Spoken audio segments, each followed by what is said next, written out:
अभ्यास दर्शन का जो 46 नंबर का पेज है, पेज नहीं अध्याय है, उसमें मूल्य त्रय के बारे में आया है और उसमें वस्तु मूल्य, शिष्ट मूल्य और स्थापित मूल्यों को ही मूल्य त्रय बोला गया।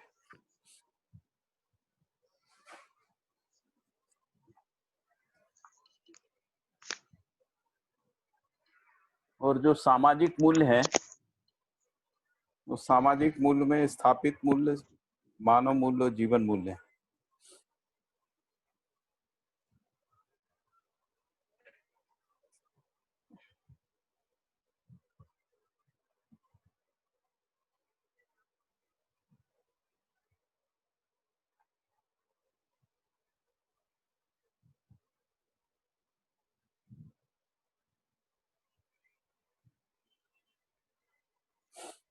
इसमें लिखा है कि मानव में क्रमानुभूति केवल मूल्य त्रय ही है। वस्तु मूल्य से शिष्ट मूल्य वरीय है और शिष्ट से स्थापित मूल्य अति वरीय है। इस रूप में मूल्य त्रय को वस्तु मूल्य, शिष्ट मूल्य और स्थापित मूल्य के रूप में ही लिखा है।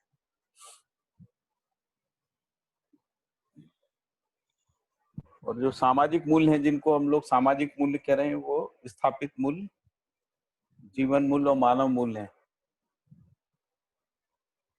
और जो सामाजिक मूल्य हैं वो शाश्वत हैं, नित्य हैं।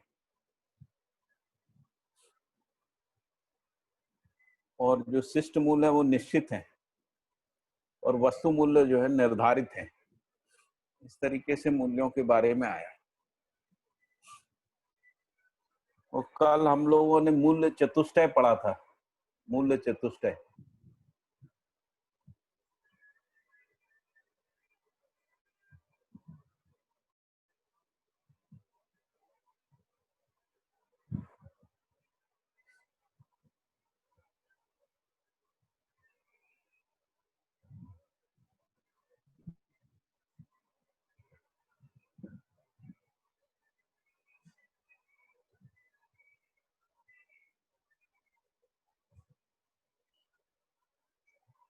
और मूल्य चतुष्टय में उपयोगिता मूल्य, सुंदरता मूल्य, शिष्ट और स्थापित मूल्य, इस तरीके से बाबा जी ने क्लासिफिकेशन किया।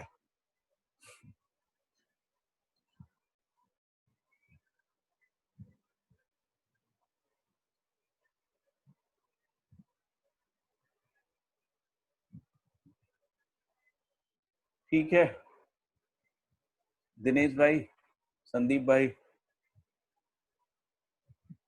जी भैया नमस्ते। नमस्ते। तो मैंने जो है सर्च किया था, तो उसमें जो है ना 46 नंबर का जो अध्याय है उसमें मूल्य त्रय के बारे में आया है। और उसमें मूल्य त्रय जो है वो तीन ही बताए हैं, जिनको अपन वस्तु मूल्य, शिष्ट मूल्य और स्थापित मूल्य कह रहे हैं। इसके बाद जो सामाजिक मूल्य है, उसमें सामाजिक मूल्यों में स्थापित मूल्य, जीवन मूल्य और मानव मूल्य है, जिनको सामाजिक मूल्य कह रहे हैं। और सामाजिक मूल्य जो है वो नित्य हैं, शाश्वत हैं, नित्य हैं, इस अर्थ में है ना। और जो शिष्ट मूल्य हैं वो निश्चित हैं। तो जो उत्पादन मूल्य है वो निर्धारित हैं, इस तरीके से बोला है। और हम जो जिसको कल हम लोगों ने जो मूल्य चतुष्टय पढ़ा था, उसमें उत्पादन मूल्य, सुंदरता मूल्य और शिष्ट मूल्य और स्थापित मूल्य ऐसा है।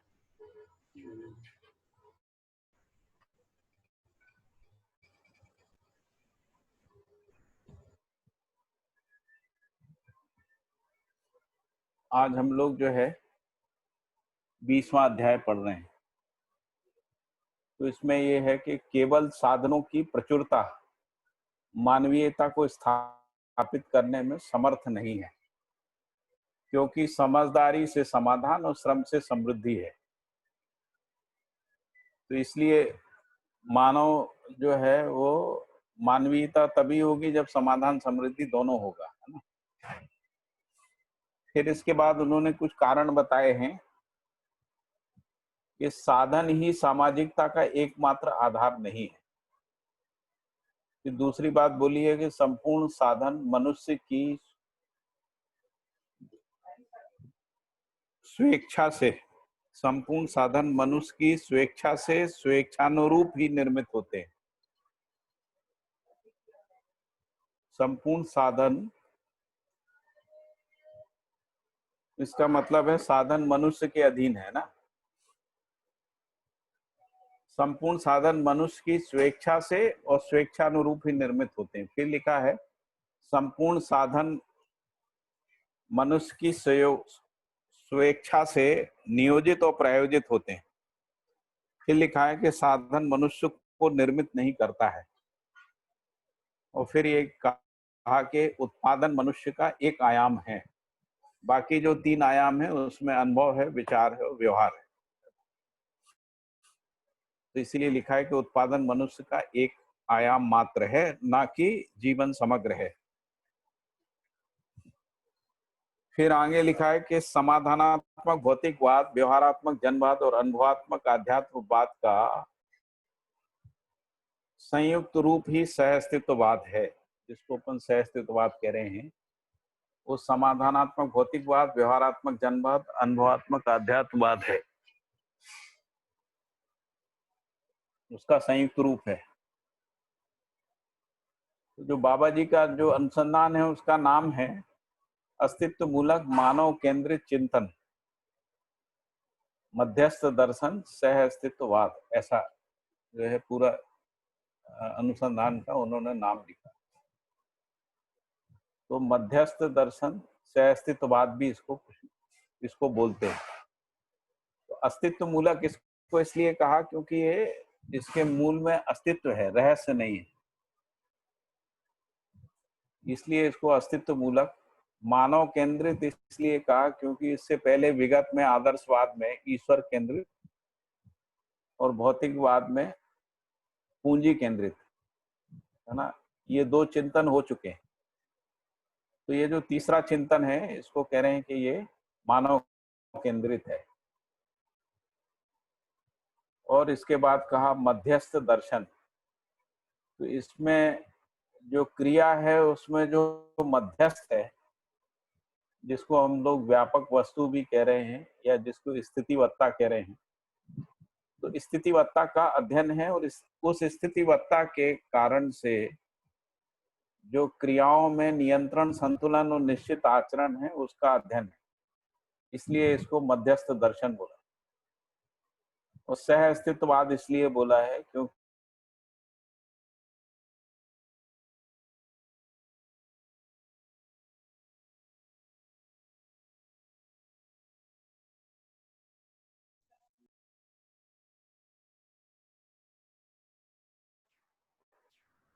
और मानव में जो सह अस्तित्व है वो व्यक्ति, परिवार, समाज, राष्ट्र, अंतरराष्ट्र की में संबंध की निरंतरता के रूप में सह अस्तित्व है। तो इसलिए सह अस्तित्व की दृष्टि से ये सारा वाद है, यानी विचार है। यहाँ कह रहे हैं कि समाधानात्मक भौतिकवाद, व्यवहारात्मक जनवाद और अनुभवात्मक आध्यात्मवाद का संयुक्त रूप ही सह अस्तित्ववाद है। यही प्रत्येक स्थिति और प्रत्येक आचरण को अति संतृप्ति प्रदान करने के लिए सूत्र व्याख्या है। फिर आगे इन तीनों वादों के बारे में थोड़ा थोड़ा सा संकेत दिया है। व्यवहारात्मक जनवाद के आधार पर व्यवहार मूल्य अर्थात स्थापित मूल्यों का निर्वाह और शिष्ट मूल्य सहित प्रत्यक्ष होता है। ये लिखा है कि व्यवहारात्मक जनवाद के आधार पर व्यवहार का जो निर्वाह है वो स्थापित मूल्यों का निर्वाह शिष्ट मूल्य सहित प्रत्यक्ष होता है। फिर लिखा है जीवन मूल्य, मानव मूल्य, स्थापित मूल्य का अनुभव व मूल्यांकन होता है। और फिर अगला वाक्य लिखा है और शिष्ट मूल्यों का आचरण होता है। जीवन मूल्य, मानव मूल्य, स्थापित मूल्य का अनुभव व मूल्यांकन होता है और शिष्ट मूल्यों का आचरण होता है। और फिर लिखा है उत्पादित वस्तु का उत्पादन, उपयोग एवं वितरण होता है। इसको कह रहे हैं व्यवहारात्मक जनवाद। तो व्यवहारात्मक जनवाद के आधार पे जो आचरण है और जो मूल्य निर्वाह है, व्यवहार का निर्वाह है, उसको इन बिंदुओं में स्पष्ट किया गया है। तो पहला ये कहा कि व्यवहार निर्वाह अर्थात स्थापित मूल्यों का निर्वाह शिष्ट मूल्य सहित। फिर दूसरा लिखा है स्थापित मूल्य, मानव मूल्य, जीवन मूल्यों का अनुभव एवं मूल्यांकन और शिष्ट मूल्यों का आचरण। फिर लिखा है उत्पादित वस्तु का उत्पादन,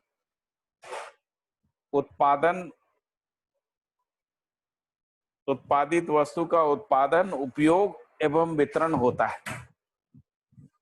तो व्यवहारात्मक जनवाद के आधार पे जो व्यवहार निर्वाह है उसके ये डिमेंशंस हैं, है ना।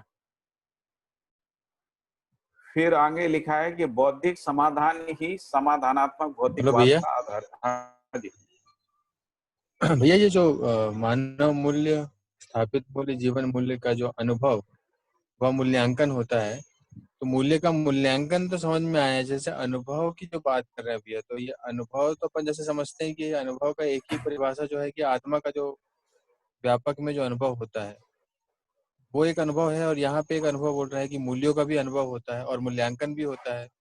ये जो तीनों मूल्य है ना, जिनको जी स्थापित मूल्य कहते हैं, मानव मूल्य, जीवन मूल्य, ये स्थिर मूल्य है। और जो शिष्ट मूल्य है वो निश्चित है, और उत्पादन के जो मूल्य हैं जिनको वस्तु मूल्य कह रहे हैं वो निर्धारित है। तो जो स्थिर मूल्य है उनका अनुभव होता है, उन्हीं का मूल्यांकन होता है। और शिष्ट मूल्यों का आचरण होता है। शिष्ट मूल्यों के आचरण से ही स्थापित मूल्यानुभूति होती है, या मानव मूल्यानुभूति या जीवन मूल्यानुभूति होती है, ऐसा। तो ये जो अनुभव होगा भैया मूल्यों का, और वो जो अनुभव होता है आत्मा का जब यही प्रत्यावर्तन क्रिया, अनुभव है। जिस वहां पर जो अनुभव होता है ना, अनुभव नाम की क्रिया में मूल्यानुभूति ही होती है मूल रूप से। तो जो आत्मा का प्रत्यावर्तन होता है जो बुद्धि का, वो यही क्रिया है ऐसा। भाई जो मूल्यानुभूति है ना वो बुद्धि और आत्मा के क्षेत्र में ही होती है ना, वही होती है। अच्छा अच्छा। अनुभूति शब्द है ना, भास, आभास, प्रतीति, अनुभूति, ऐसा बोलते हैं ना। जी जी तो जी। जब हम बोध यानी साक्षात्कार के बाद संकल्प पूर्वक जब जीने में शिष्ट मूल्यों का आचरण करते हैं, तब हमको ये स्थापित मूल्य, मानव मूल्य, जीवन मूल्यों की अनुभूति होती जी जी जी। है ना। और जो व्यवहार का निर्वाह करते हैं तब इसकी अनुभूति होती है, व्यवहार निर्वाह में ही होती है। क्योंकि स्थापित मूल्य जो है ना, ये स्थापित जो स्थिर मूल्य है वो संबंधों में ही है, स्थिर संबंधों में ही है। स्थिर संबंधों में स्थिर मूल्य है, ऐसा। हम्म। तो जब संबंध स्थिर हो जाते हैं तो उसमें जो मूल्यानुभूति है ना, उसी का नाम अनुभव है, जिसको अपन अनुभव कहते हैं। क्योंकि संबंधों का स्थिर होना ही सह अस्तित्व सहज प्रमाण है। जब तक संबंध स्थिर नहीं है तब तक मूल्यानुभूति नहीं है। संबंध स्थिर होने का मतलब ये जो जो जो स्थिर संबंध, मतलब जो अपने पारिवारिक संबंध स्थिर होने का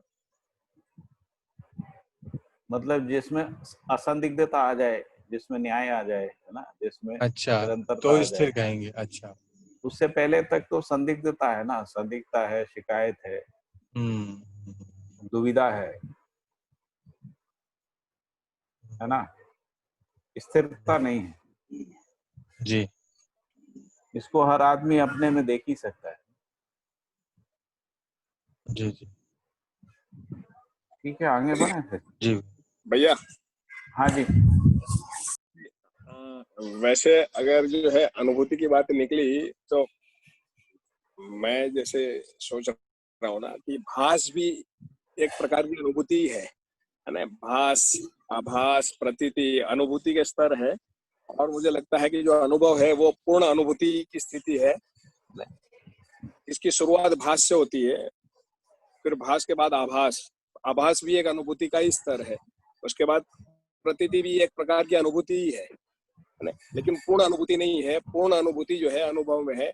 मैं इसको ऐसे देख रहा हूँ भैया ठीक लग रहा है? हाँ ठीक है, ठीक है, ठीक है ना? उसी को लिखा है कि अनुभव दर्शन में कि सत्याभास, सत्य आभास, सत्य हाँ हाँ प्रतीति और सत्य अनुभूति।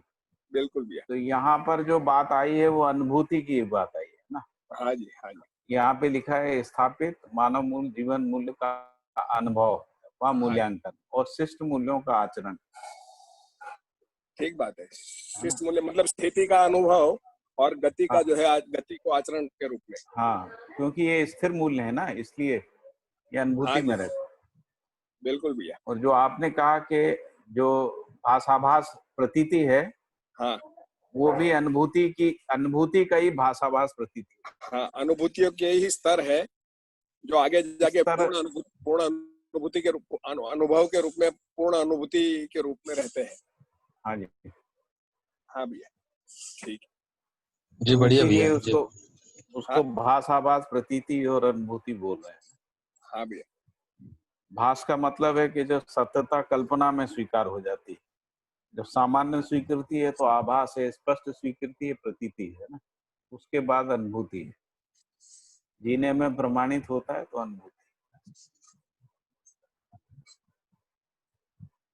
ठीक है बढ़िया भैया जी। भैया हम्म, ये जो जागरूक जीवन के 122 आचरण है, उसमें फिर ये जो मूल्य है, जीवन मूल्य और ये स्थापित मूल्य, उनको फिर वो मन, वृत्ति, चित्त, बुद्धि उसमें अलग अलग दर्शाए हैं वहां पे। फिर वो अलग अलग कैसे, मतलब ने अभी बोला कि जैसे अनुभूति है वो आत्मा और बुद्धि का क्षेत्र है, उसमें वो होता है, मतलब आत्मा को होता है।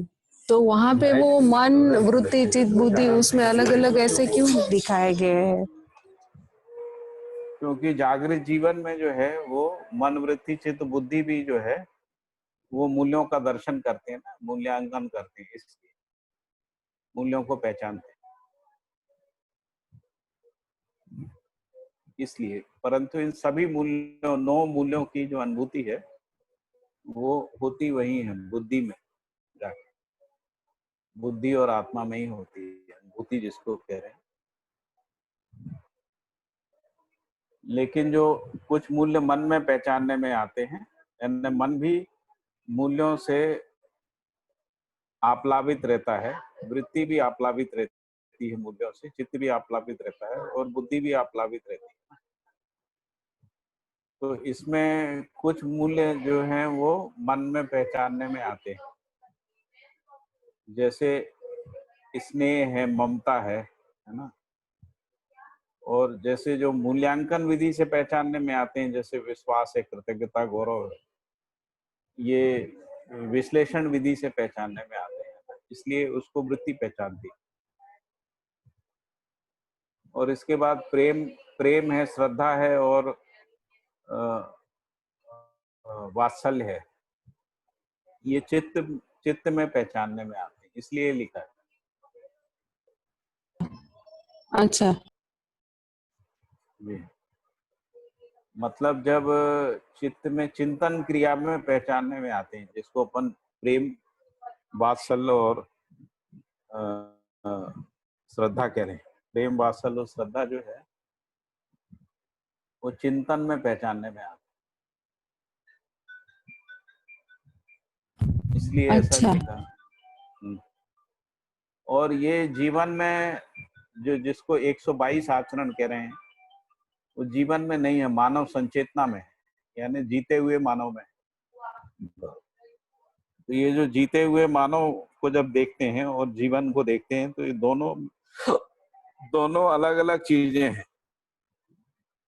तो जिसको अपन व्यवहार निर्वाह करते हैं, व्यवहार का निर्वाह करता हुआ जो मानव है ना, व्यवहार का निर्वाह करता, तो ऐसा व्यवहार का निर्वाह करता हुआ मानव व्यक्ति है, परिवार मानव है, समाज मानव है, व्यवस्था मानव है ना।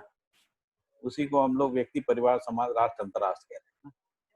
राष्ट्र, अंतरराष्ट्र, समाज में जो है वो जिसको अपन समाज मानव या व्यवस्था मानव कह रहे हैं, और जो परिवार मानव परिवार में है, और फिर जिसको स्वायत्त मानव कह रहे हैं, वो व्यक्ति के रूप में स्वायत्त मानव।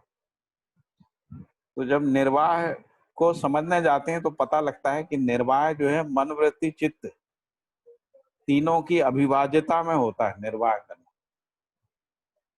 मतलब हम निर्वाह करने की क्रिया को ये नहीं कह सकते हैं कि हमने मन से निर्वाह किया है, वृत्ति से निर्वाह किया है, चित्त से निर्वाह किया है ना। तो वो अविभाज्यता में होता है। और ये जो अविभाज्यता में जो निर्वाह होता है उसमें मूल्यों का पहचान जो है वो जीवन में ही होता है।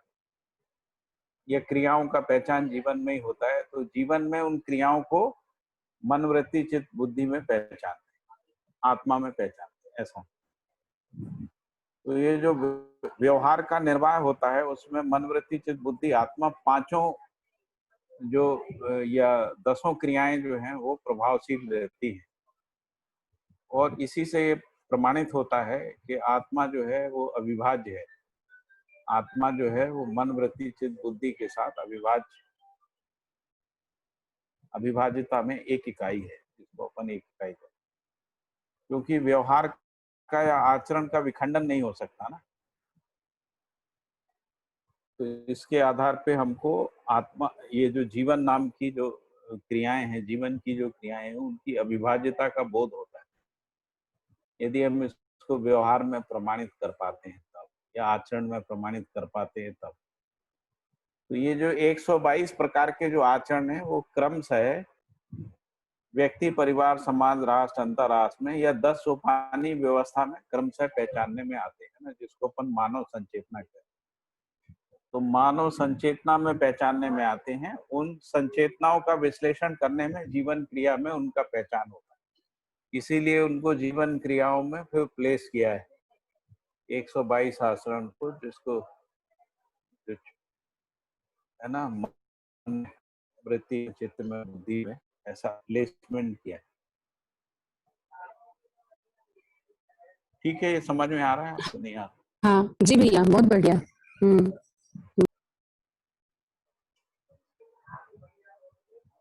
और क्योंकि मन, वृत्ति, चित्त, बुद्धि, आत्मा जो है ना अविभाज्य है, और इस अविभाज्यता का परावर्तन ही व्यवहार है, इसीलिए जो है अखंड समाज जो है उसकी परिकल्पना बनती है। नहीं तो अखंड समाज कैसे होता है? क्योंकि मानव तो ढेर सारे मानव हैं। तो मानव में जो अखंडता है वो व्यवहार की अखंडता की एक सूत्रता में है, जिसको हम लोग अखंड समाज कहते हैं। और अखंड समाज की सार्वभौम व्यवस्था के साथ जो एक सूत्रता है, जिसको अपन सह अस्तित्व कह रहे हैं ना, जो आत्मा में अनुभव होता है, आत्मा जो व्यापक वस्तु में अनुभव करती है, वैसे ही अखंड समाज जो है सार्वभौम व्यवस्था में अविभाज्यता को, सामरस्यता को जो है वो उसको प्रमाणित करता है। तो इस तरीके से मन, वृत्ति, चित्त और बुद्धि और आत्मा, ये पांचों का जो परावर्तन है वही जो है व्यक्ति, परिवार, समाज, राष्ट्र और अंतरराष्ट्र के रूप में। मन का परावर्तन जिसको अपन कह रहे हैं वो व्यक्ति में है, और मनोवृत्ति का परावर्तन जो है वो सम्मिलित रूप से मनोवृत्ति का जो परावर्तन है वो परिवार में है, और मन, वृत्ति, चित्त का जो परावर्तन है वो समाज में है, और मन, वृत्ति, चित्त, बुद्धि का जो परावर्तन वो राष्ट्र में है, और मन, वृत्ति, चित्त, बुद्धि, आत्मा का जो परावर्तन है वो अंतरराष्ट्र।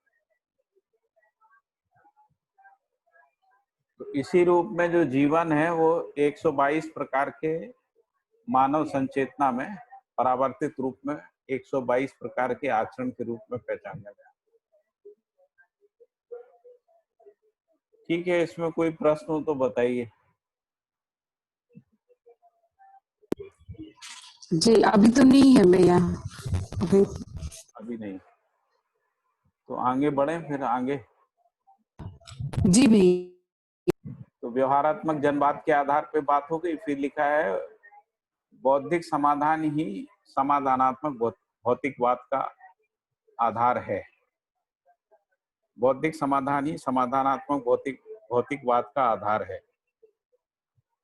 यही आधार स्वयं स्पष्ट करता है कि मानव के लिए समाधान एक प्रधान आयाम में से के लिए कांक्षित उपलब्धि है। चारों आयाम की प्राथमिकता क्रमशः अनुभव, विचार, व्यवहार और व्यवसाय है। अनुभव मूलक पद्धति में विचारों में समाधान, विचारानुरूप व्यवहार पद्धति से है अस्तित्व एवं न्याय, नियम, नियंत्रण, संतुलन पूर्वक उत्पादन से समाधान, समृद्धि द्रष्टव्य है।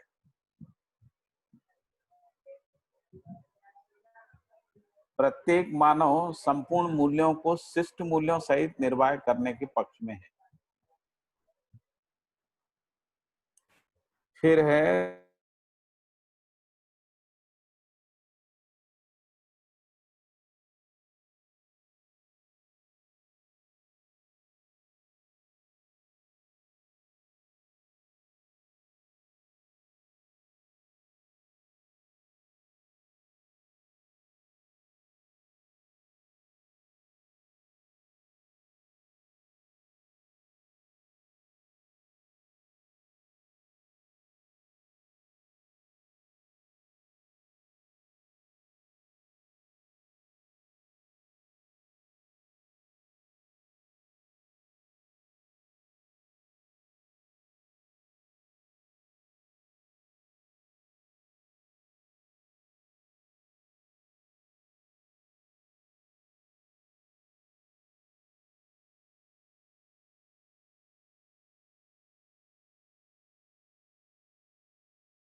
तो संपूर्णता में पूर्णता, जैसे व्यक्ति में समाधान पूर्णता हो गई है ना, परिवार में जो पूर्णता है वो समाधान समृद्धि है, समाज में पूर्णता, समाधान, समृद्धि, अभय है, ऐसे। तो समर्पण में पूर्णता स्वीकृत होती है, जो जिसे स्वीकार नहीं करता है उसमें परस्पर समर्पित होना संभव नहीं है। जो जिसको स्वीकार करता है उसको वह आत्मसात कर लेता है या आत्मसात होता है, जो स्पष्ट है।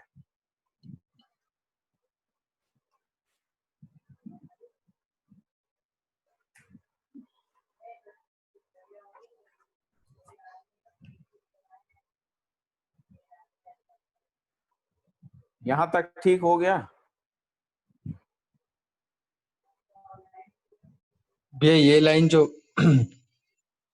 जितने भी परिप्रेक्ष्यों में निर्वाह क्षमता प्रकट हुई है, ये सब समर्पण से प्राप्त गुणात्मक परिवर्तन के रूप में स्पष्ट है। ये लाइन थोड़ा, परिप्रेक्ष्यों का मतलब, परिप्रेक्ष्य का मतलब व्यक्ति, परिवार, समाज, राष्ट्र, ये सब परिप्रेक्ष्य है। जिसको अपन कहेंगे परिवार से विश्व परिवार तक परिप्रेक्ष्य है ना, परिवार समूह, ऐसे ये सब परिप्रेक्ष्य।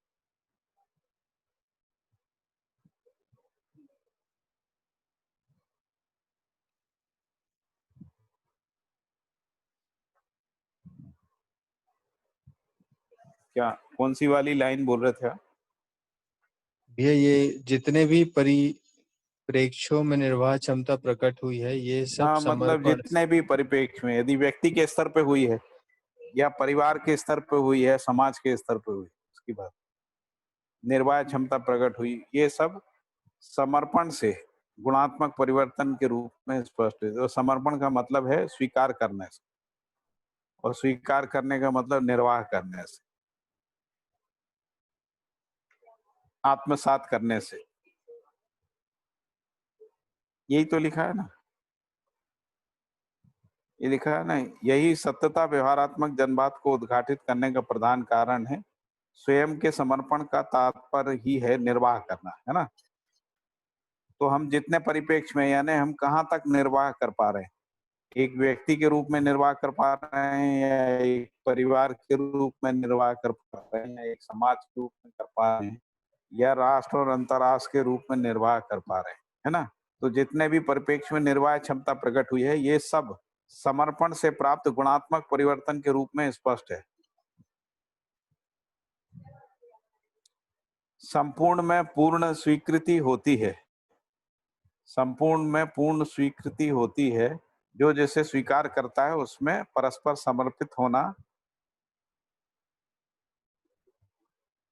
जो जिसको स्वीकार नहीं करता है उसमें परस्पर समर्पित होना संभव नहीं। तो जैसे मान लीजिए हम संबंध को स्वीकार होते हैं तो संबंधों के प्रति समर्पित होते हैं, परिवार को स्वीकार करते हैं तो परिवार के प्रति समर्पित होते हैं, यदि हम राष्ट्र को स्वीकार करते हैं तो राष्ट्र के प्रति समर्पित होते हैं, पूरी मानव जाति को स्वीकार करते हैं तो पूरी मानव जाति के प्रति समर्पित होते हैं। तो समर्पित होते हैं का क्या मतलब है? उसका मतलब है कि फिर हम संबंध निर्वाह करते हैं, यही उसका अर्थ है। यदि हम निर्वाह नहीं करते, कर्तव्य दायित्व का निर्वाह नहीं करते, उन स्तर के जो कर्तव्य दायित्व उनका निर्वाह, तो समर्पण का कोई मतलब नहीं है ना। जी भैया। है ना, भक्ति मार्ग में एक्चुअली समर्पण शब्द आया हुआ है, भक्ति मार्ग में। जी जी जी। लेकिन वो समर्पण का कोई अर्थ नहीं है, क्योंकि वहां निर्वाह तो होता नहीं, वो रहस्य में ही। तो यहाँ पे बाबा जी कह रहे हैं कि समर्पित होने का मतलब है संबंध निर्वाह करना, कर्तव्य दायित्व का निर्वाह करना, जिम्मेदारियों का निर्वाह करना, वहन करना, है ना। और बोलचाल में भी हमको समझ में आता है, जब हम कोई संबंध स्वीकार करते हैं तभी उस संबंध के प्रति समर्पित होते हैं। यदि हम किसी संस्था को स्वीकार करते हैं तो संस्था में समर्पित होते हैं, है ना।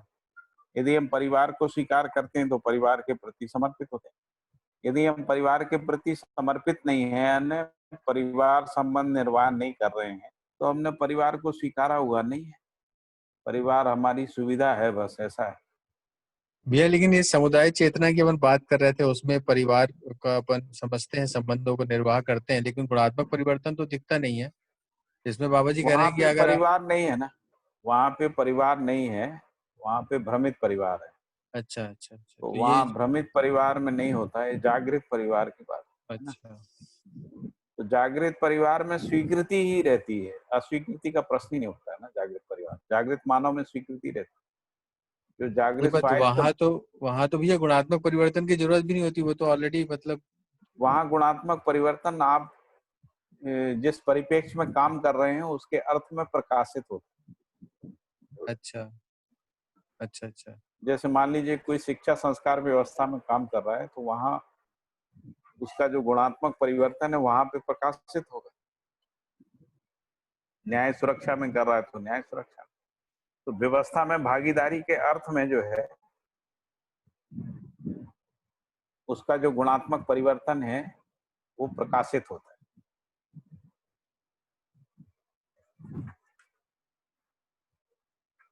जहां तक वो अपने संबंध को पहचान पाया है, मान लीजिए परिवार तक पहचान पाया है तो परिवार तक प्रकाशित होगा है। यदि समाज में भागीदारी कर रहा है तो वहां तक हो जाएगा, और उससे आगे की संभावना बनी रहेगी, पूर्णता की जो कांक्षा है वो बनी रहेगी। जैसे मान लो मानवीयता तक है तो देव मानवीयता का कामना रहेगा, देव मानवीयता तक आ गए हैं तो दिव्य मानवीयता का रहेगा। ठीक हो गया। जी भैया जी, मतलब कुल मिला के भैया इसमें स्वीकार करने की बात कर रहे हैं कि एक बार आप अगर स्वीकार कर लेते हैं तो हाँ, समर्पण और निर्वाह करना और गुणात्मक परिवर्तन की यात्रा चालू हो जाती। तो हो ही जाती है जी ना। जी जी जी। ठीक है और भैया। स्वीकार करना मान्यता नहीं है ना, मान्यता नहीं। अभी हाँ हम हाँ। लोग ना संबोधन नहीं है सर। अब स्वीकार हम्म। करने का मतलब उसके प्रति समर्पित होना है, और समर्पित होने का मतलब है कि संबंधों में निहित जो अपेक्षाएं हैं उस अर्थ में कर्तव्य दायित्व का निर्वाह करना है, यानी संबंध निर्वाह करना, यानी मूल्यों का निर्वाह करना, मूल्यों की निर्वाह की निरंतरता के साथ जीना, ऐसा। जी जी। योगेश भाई ठीक है ना? योगेश भाई चले गए क्या?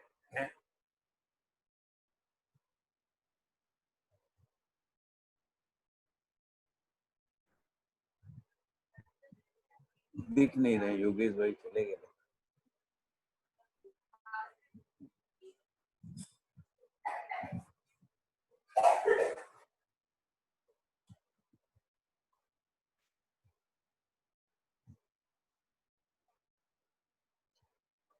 पूर्णिमा दीदी ठीक बोल रहे हैं?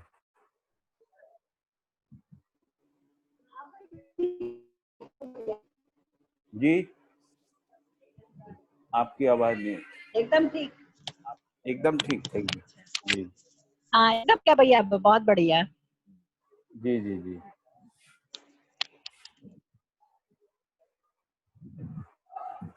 तो अब आगे बढ़ते हैं। जी भैया, जी भैया। फिर लिखा है, जन्म से ही मानव में संबंध का होना पाया जाता है ना। मानव का जो जन्म होता है ना, तब से ही संबंध का होना पाया जाता है। तो संबंध विहीन जन्म और जीवन परंपरा नहीं है। फिर लिखा है कि शरीर सहित जीवन संबंध में इसे स्पष्ट करना होना ही अध्ययन है।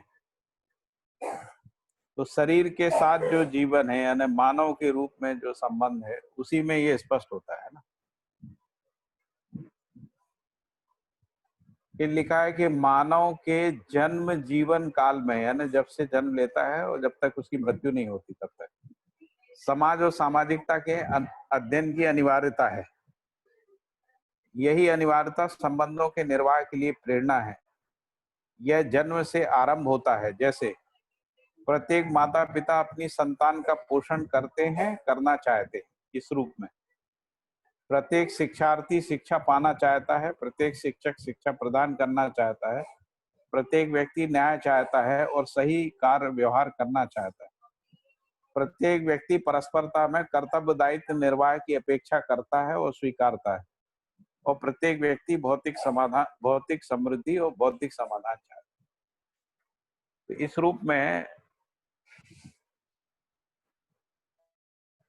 अनिवार्य संबंधों के निर्वाह के लिए प्रेरणा है, जो जन्म से ही प्रारंभ हो जाती है और आगे तक बनी रहती है। इसलिए प्रत्येक स्थापित संबंध में निहित संपूर्ण मूल्यों का निर्वाह ही सामाजिकता का प्रत्यक्ष रूप है। तो संपूर्ण मूल्य का मतलब सभी मूल्य आ गए है ना, मूल्य त्रय आ गए, पांचों प्रकार के मूल्य। यही निर्विषमता सह अस्तित्व का भी प्रत्यक्ष रूप है। इसमें संदिग्धता या विषमता ही, अर्थात स्थापित मूल्यों का निर्वाह होने में जो असमर्थता है, वही अन्याय एवं भय के रूप में भाषित होता है। फलतः उसके निराकरण के लिए प्रयास होते हैं। इसी प्रयास क्रम में मानव मानवीयता को स्वीकारने के लिए उत्सुक हो जाता है। ठीक है, ये तो बिल्कुल स्पष्ट है पैराग्राफ। फिर आगे लिखा है कि समाज संरचना शुद्धतः मानव की परस्परता में स्थापित संबंधी है। क्योंकि स्थापित संबंध के बिना समाज संरचना नहीं हो सकती। जिसको अपन अखंड समाज कह रहे हैं, वो नहीं बन सकता। शिष्ट मूल्य और उत्पादन मूल्यों से नहीं बन सकता है ना, उसमें स्थापित मूल्यों का होना जरूरी है। क्योंकि स्थापित मूल्य स्थिर मूल्य है। तो यही समाज की आद्यांत संरचना है। संबंधों की अक्षुण्णता उसमें स्थापित मूल्यों का निर्वाह ही है। और यही मानव जीवन की गरिमा है। स्थापित मूल्य अनुभूति है। मानव जीवन अनुभव क्षमता संपन्न है। यही क्षमता मूल्यों का अनुभव करने के लिए प्रवृत्त है।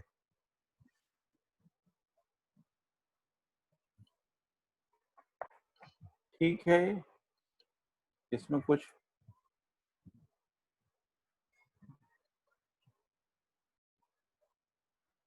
ठीक है भैया, यहाँ तक बिल्कुल ठीक है ना। फिर है, समाज संरचना का आधार मानव मूल्य एवं स्थापित मूल्य ही है। संबंधों से अधिक समाज संरचना नहीं है। मित्र संबंध में समस्त मानव मात्र संबंधित हैं ही। यहाँ मित्र संबंध की विराटता की बात की गई है कि पूरी मानव जाति के साथ जो संबंध है, वो मित्र संबंध के रूप में है। अपराध विहीन समाज को पाने के लिए मानवीय शिक्षा एवं व्यवस्था पद्धति ही मूलतः कारक व आवश्यक है। मानवीय शिक्षा एवं व्यवस्था अन्योन्याश्रित उद्घाटन है। इनकी आधारभूत संहिता में मानव जीवन के अनुरूप जीवन के कार्यक्रम को पूर्णतया विश्लेषित करने तक अंतर विरोध स्वाभाविक है। फिर है भ्रमित शिक्षा और भ्रमित व्यवस्था का अंतर विरोध ही अराजकता है। अराजकता व्यक्ति में, परिवार में, वर्ग के लिए ही वांछित घटना नहीं है। अराजकता का मतलब अनियंत्रण, असंतुलन, अनिश्चित आचरण, उसको अराजकता बोल रहे हैं। तो भ्रमित शिक्षा और व्यवस्था का जो अंतर विरोध है वही अराजकता है। अराजकता जो है व्यक्ति, परिवार और वर्ग के लिए भी वांछित घटना नहीं है। यही समीक्षा उसमें निर्विरोधता, निर्विषमता को स्थापित करने एवं पूर्णता को प्रदान करने के लिए प्रेरणा पूर्वक प्रयास, प्रक्रिया या व्यवहारोदय है, यानी व्यवहार का उदय है। क्योंकि ये व्यक्ति, परिवार और वर्ग की सीमा में भी जो है ये वांछित घटना नहीं है, इसीलिए व्यक्ति, परिवार और वर्ग में भी निर्विरोधता और निर्विषमता जो है। बेटा वो चार्जर दे दो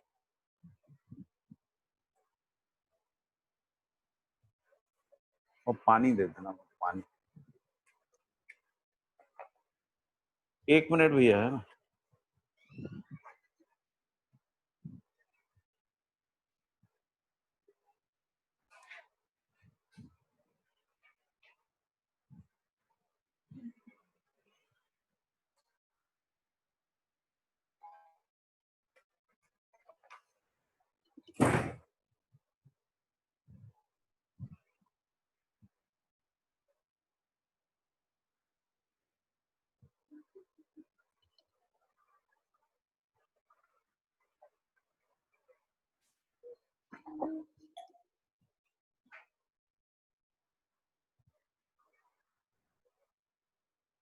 तो हम लोग ये पढ़ रहे थे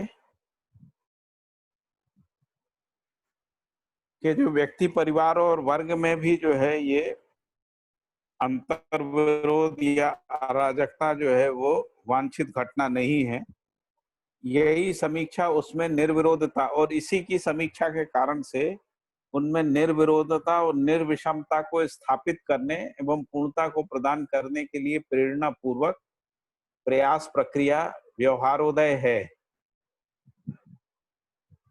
मानवीय शिक्षा एवं व्यवस्था संहिता का योगफल ही मानव जीवन संहिता है, जिसमें मानव की परिभाषा, मानवीयता की व्याख्या समाई हुई है। यही जीवन संहिता की पूर्णता है।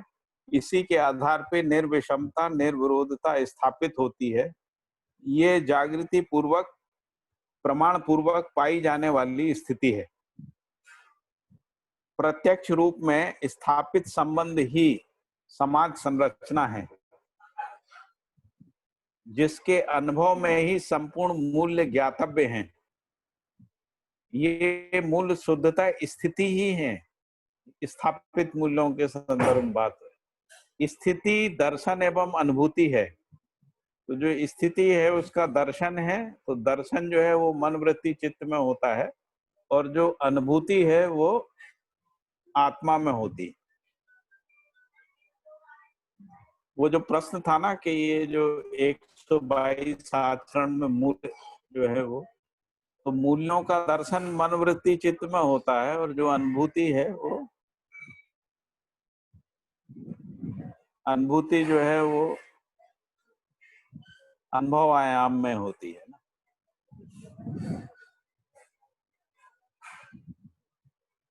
संबंध भी इकाई नहीं है, प्रत्येक संबंध मूल्य संपन्न है। मानव के परस्पर संबंधों में निहित संपूर्ण मूल्यों में से 9 स्थापित मूल्यों में से पूर्ण मूल्य प्रेम है, जो मानव संबंधों में इष्ट, मंगल एवं शुभ है।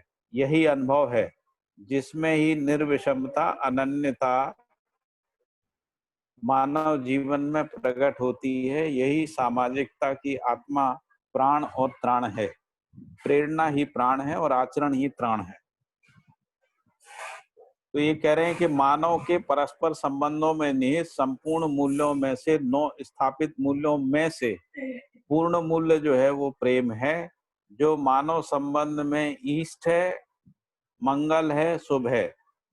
यही अनुभव है, प्रेम का ही, प्रेम के रूप में ही अनुभव है, जिसमें ही निर्विषमता, अनन्यता मानव जीवन में प्रकट होती है। यही सामाजिकता की आत्मा, प्राण और त्राण है। तो यही सामाजिकता की आत्मा है, प्राण यानी प्रेरणा है और त्राण मतलब आचरण है। फिर लिखा है कि संबंध विहीन समाज नहीं है, समाज संरचना संबंधों में से के लिए ही है। संबंध मात्र समाज में से के लिए है, अतः समाज एवं संबंध अन्योनाश्रित हैं। इसी तारतम्य में सभी मूल्य अन्योनाश्रित हैं, फलतः अनन्यता सिद्ध है। यही सह अस्तित्व का मूल सूत्र है। संबंध ही जन्म, शिक्षा, व्यवहार, परिवार, उत्पादन व्यवस्था के प्रभेद से द्रष्टव्य है। जैसे जन्म संबंध, माता पिता, पुत्र पुत्री, भाई बहन, उससे संबंधित सभी संबंध। शिक्षा संबंध, गुरु शिष्य संबंध। व्यवहार संबंध, मित्र मित्र संबंध। आयु के आधार पर वरिष्ठ कनिष्ठ संबंध। उत्पादन प्रौद्योगिकी संबंध, साथी सहयोगी, स्वामी सेवक, साधक, साधन साधक और साध्य के रूप में। फिर व्यवस्था संबंध, तो व्यवस्था संबंध 10 सोपानी परिवार सभा विधि के रूप में। और परिवार संबंध में पति पत्नी सहित सभी संबंध समाये हुए हैं। तो जन्म संबंध, शिक्षा संबंध, व्यवहार संबंध, उत्पादन प्रौद्योगिकी संबंध, व्यवस्था संबंध और परिवार संबंध। इसी को लिखा है कि संबंध ही जन्म, शिक्षा, व्यवहार, परिवार, उत्पादन व्यवस्था के भेद से द्रष्टव्य है। प्रत्येक मानव के साथ व्यवहार करने के लिए इच्छुक है। जागृत मानव प्रधानतः मानव के साथ ही स्वयं की जागृति को प्रमाणित करता है। स्थापित संबंधों में ही निर्वाह क्षमता का उपार्जन कर लेना ही शिक्षित होने की उपलब्धि है।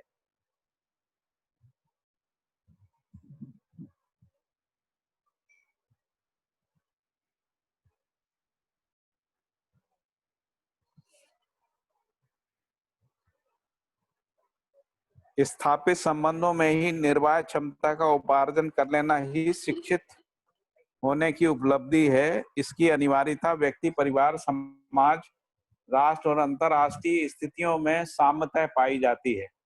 व्यवहार स्थापित मूल्य, शिष्ट मूल्य और वस्तु मूल्य के योगफल में है। इसी को मूल्य त्रय बोलते हैं ना। अनुभव ही मानव जीवन का प्रधान आयाम है। अन्य आयाम जैसे विचार, व्यवहार, व्यवसाय अनुभव क्षमता के बिना पूर्ण नहीं होता है। अनुभव क्षमतावश ही मानव सामाजिकता के लिए उन्मुख होता है। व्यवहार जो है वो स्थापित मूल्य, शिष्ट मूल्य, वस्तु मूल्य के योगफल में ही है। अनुभव ही मानव जीवन का प्रधान आयाम है। अनुभव ही मानव जीवन का प्रधान आयाम है, क्योंकि अन्य जो आयाम हैं, विचार, व्यवहार और व्यवसाय, वो अनुभव के बिना पूर्ण नहीं होते हैं। अनुभव क्षमतावश ही मानव सामाजिकता के लिए उन्मुख होता है। क्योंकि ये लिखा है शीतोष्ण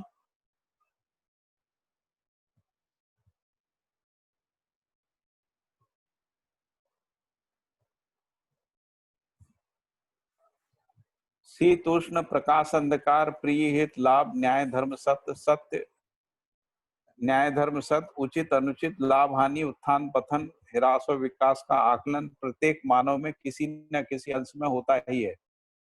उसी को भाषाभास प्रतीति बोल रहे हैं। यही समीक्षा पूर्णता, सहज निरंतरता के लिए प्रेरणा है। अनुभव क्षमता के अभाव में मानव जीवन का विश्लेषण एवं उसके कार्यक्रम की स्थापना संभव नहीं है। मानव में स्थापना का तात्पर्य स्वीकृति से ही है, स्वीकृति ही संस्कार है। इसी क्रम में मूल प्रवृत्ति एवं संवेग के रूप में अवतरित होकर क्रिया, व्यवहार और आचरण में प्रत्यक्ष होती है। अनुभव क्षमता के अभाव में मानव जीवन का विश्लेषण एवं उसके कार्यक्रम की स्थापना संभव नहीं है। मानव में स्थापना का तात्पर्य स्वीकृति से है, स्वीकृति ही संस्कार है। इसी क्रम में मूल प्रवृत्ति एवं संवेग के रूप में अवतरित होकर क्रिया, व्यवहार और आचरण में प्रत्यक्ष होता है। अनुभव क्षमता में ही भाव और अभाव का निर्णय होता है। भाव ही उपलब्धि है, अभाव ही भाव में परिणत होने के लिए शेष प्रयास है। प्रत्येक भाव मौलिक है, प्रत्येक मूल्य मानव और उसकी धर्मीयता पूर्वक प्रतिष्ठित है। इकाई और उसकी मूल्यवत्ता का वियोग नहीं है, यही स्वभाव है। यही सत्यता प्रत्येक इकाई में उत्सव है। दिव्य मानवीयता में आचरण यानी स्वभाव पूर्णता है। देव मानवीयता मानव यशस्वी होता है, उसी को हम लोग लोकेशना भी करें। मानव मानवीयता पूर्वक सामाजिक होता है, यही जागृति में पाई जाने वाली वास्तविकता है। प्रत्येक मानव इकाई में पूर्णता ही तृषा है। प्रत्येक मानव इकाई में पूर्णता की तृषा है। पूर्णता की तृषा है, प्यास है, इच्छा है, आकांक्षा है आदि। परिणाम का अमृत और श्रम का विश्राम, गति का गंतव्य प्रकृति के जागृति क्रम जागृति में द्रष्टव्य है। परिणाम का जो अमृत है उसी को गठन पूर्णता कह रहे हैं, श्रम का विश्राम को क्रिया पूर्णता और गति के गंतव्य को आचरण पूर्णता। प्रकृति के जागृति क्रम जागृति में द्रष्टव्य है। इसमें कुछ और मुद्दे हो तो बताइए कुछ और।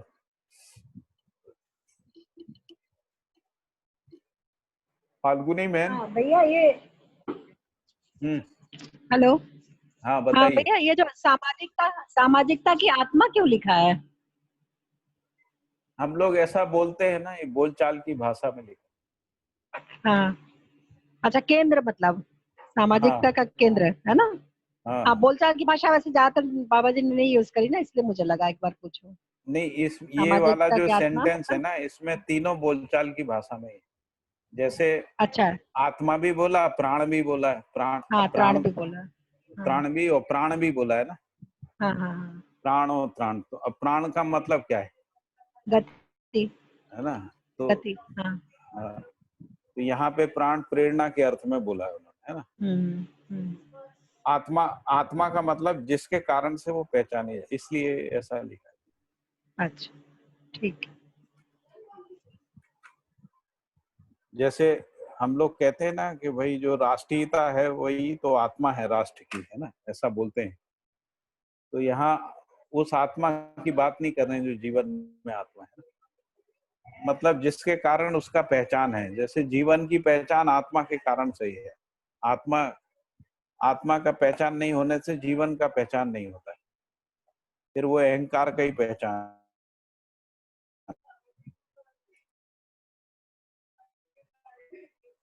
ठीक है ना। सामाजिकता की आत्मा प्राण और प्राण है, ऐसा।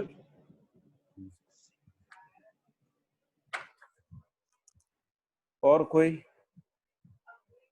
दिनेश जी। जी भैया, ये जो एक पैराग्राफ आया था जहाँ पे शीत उष्ण प्रकाश अंधकार हाँ राष्ट्र विकास की बात की थी, इसके आकलन की बात की, प्रत्येक मानव में किसी न किसी अंश में होता है। तो आपने कहा कि ये यही अनुभव क्षमता है, ऐसा मैं समझा।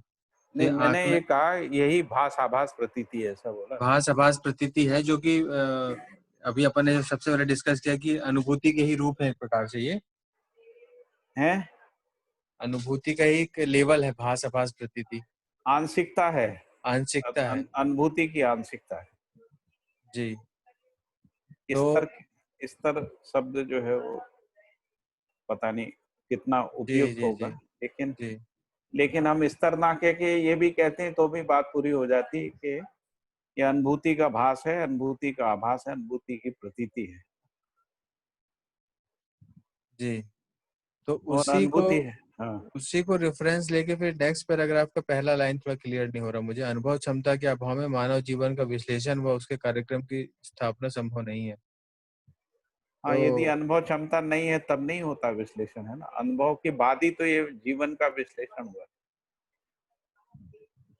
जब बाबा जी अनुभव संपन्न हो गए तो अनुभव का जो परावर्तित रूप है वही तो जीवन का विश्लेषण और जीवन के कार्यक्रम की स्थापना के रूप में प्रकट हुआ है ना। जी। नहीं वही मतलब मुझे अनुभव तो लगता है ये क्षमता। तो अपने लिए लिखा है सेंटेंस, क्योंकि ऊपर एक पैराग्राफ आया था कि अनुभव क्षमता वसी मानव सामाजिकता के लिए उन्मुख होता है। हाँ, तो ये तो ऐसा लगता है कि ये अभ्यास के उससे भी उन्होंने लिखा है कि भाई। लेकिन ये विश्लेषण भी तभी आता है ना जब अनुभव क्षमता के हो जी जी, जाती जो है तभी तो। अनुभव क्षमता का ऊपर वाले पैराग्राफ से कोई लिंक है क्या, वो मैं बोल रहा था, जो शीत उष्ण और ये जो अभी आकलन की बात की अपन ने। नहीं, ये कहा कि ये आदमी के अंदर जो है ये आंशिकता में रहता है, ये जी जिसको अपन सापेक्ष ज्ञान कहते हैं ना। जी। सापेक्षता के रूप में हमको, जैसे हमको न्याय धर्म सत्य का पता नहीं रहता है लेकिन सापेक्षता के रूप में रहता है ना, कि ये अन्याय है ना। अन्याय, अधर्म, असत्य ये पता रहता है सापेक्षता के रूप में। न्याय क्या है, धर्म क्या है, वो पता नहीं रहता। न्याय कोई वस्तु है इतना स्वीकार रहता है, न्याय कुछ है, धर्म कुछ है, सत्य कुछ है, ऐसा स्वीकार रहता है। इसी को कह रहे हैं कि वो आंशिकता में रहता है ना। मानव में किसी ना किसी अंश में होता ही है। जी मतलब ये ना हो ऐसा कोई मानव नहीं है। तो उसको जी। शीतोष्ण प्रकाश अंधकार प्रिय हित लाभ, है ना, न्याय धर्म सत्य, उचित अनुचित का भी रहता है, लाभ हानि का, उत्थान पतन। तो इसलिए मानव इन शब्दों का उपयोग करता आ रहा है, ह्रास विकास है इन शब्दों का, क्योंकि और क्योंकि ये आंशिकता में रहता है इसीलिए इसकी पूर्णता के लिए उसमें बाध्यता है या प्रेरणा है। हाँ जी जी, उसी से मुझे लगता है नेक्स्ट लाइन फिर वो की है कि उसी के अभाव में मानव जीवन का विश्लेषण, उनके कार्यक्रम की स्थापना संभव नहीं है। ऐसा मैं सोच रहा था जी। ठीक है, और कुछ दिनेश भाई कुछ बोल रहे थे, दिनेश भाई से ही बात हो रही थी। जी जी, मेरा हो गया भैया। हाँ एक और जो मेरा प्रश्न था भैया, वो ऊपर के पैराग्राफ में था, वो स्थापित संबंध में ही निर्वाह क्षमता को उपार्जन कर लेना ही शिक्षित होने की उपलब्धि है। तो ये स्थापित संबंध किसको बोल रहा है भैया? स्थापित संबंध यानी जो सात संबंध है, सात अच्छा, संबंध। सात संबंध में निर्वाह क्षमता कर लेना ही शिक्षित होने की उपलब्धि है। अच्छा, शिक्षित का मतलब है शिष्टतापूर्ण दृष्टि का उदय हो जाना ना। तो शिष्टतापूर्ण दृष्टि का उदय होने से ही स्थापित संबंधों में निर्वाह क्षमता आती है, नहीं तो कैसे, है ना। जी। और बताइए, और कुछ? जी भैया, बस मेरा फाल्गुनी बहन कुछ? हाँ भैया, एक ये सेंटेंस है ना, प्रत्येक मूल्य मानव और उसकी धर्मीयता पूर्वक प्रतिष्ठित है, ये थोड़ा समझ में नहीं आ रहा है ये सेंटेंस।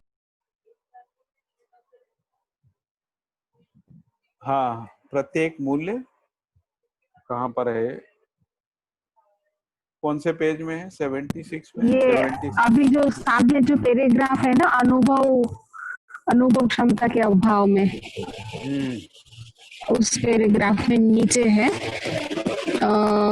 5वीं लाइन में, प्रत्येक मूल्य मानव और उसकी धर्मीयता पूर्वक प्रतिष्ठित है। तो जो मूल्यों की जो धर्मीयता है उसी को तो समाधान कह रहे हैं, सर्वतोमुखी समाधान। तो जैसे जैसे मूल्य निर्वाह होता है वैसे वैसे हर स्तर पे समाधान जो है वो प्रतिष्ठित होता जाता है।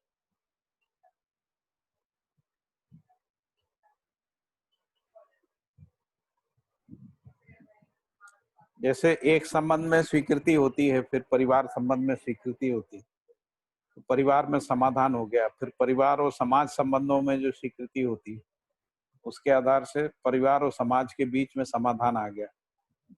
फिर समाज और राष्ट्र के बीच में जो स्वीकृति है उसमें समाधान होता है, फिर राष्ट्र अंतर्राष्ट्र में समाधान होता है। इस तरीके से समाधान जो है व्यक्ति से अंतर्राष्ट्र तक जो है वो सर्वतोमुखी समाधान के रूप में रहता है। उसी को धर्मीयता कहते हैं। तो मूल्यों के बिना नहीं होती। तो प्रत्येक मूल्य मानव और उसकी धर्मीयता है ना पूर्वक प्रतिष्ठित है। ऐसा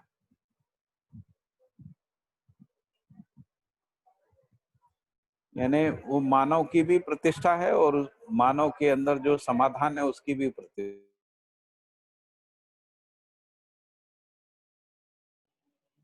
भैया इसको ऐसा बोल सकते हैं क्या, धर्मिता मतलब मानव की धर्मिता सुख है,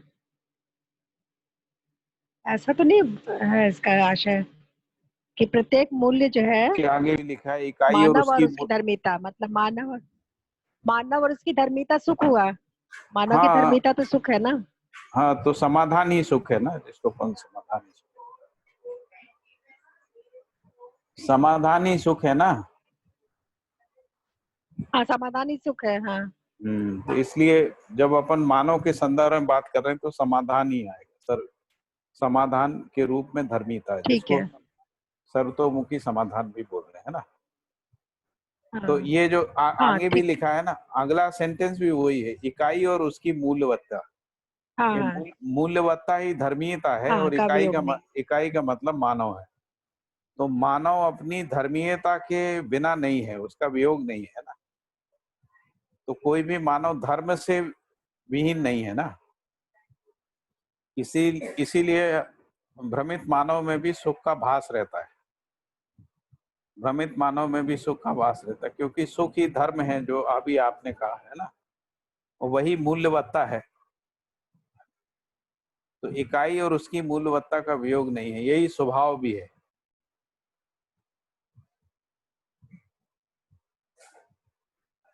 जब इसको मानव मूल्य के रूप में देखेंगे तो ये स्वभाव है, धीरता, वीरता, उदारता, दया, कृपा करना।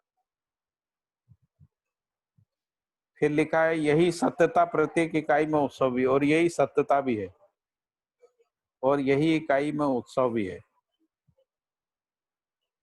दिव्य मानवीयता में आचरण या स्वभाव की पूर्णता है ना, उसको अपन आचरण पूर्णता कह रहे हैं। फिर देव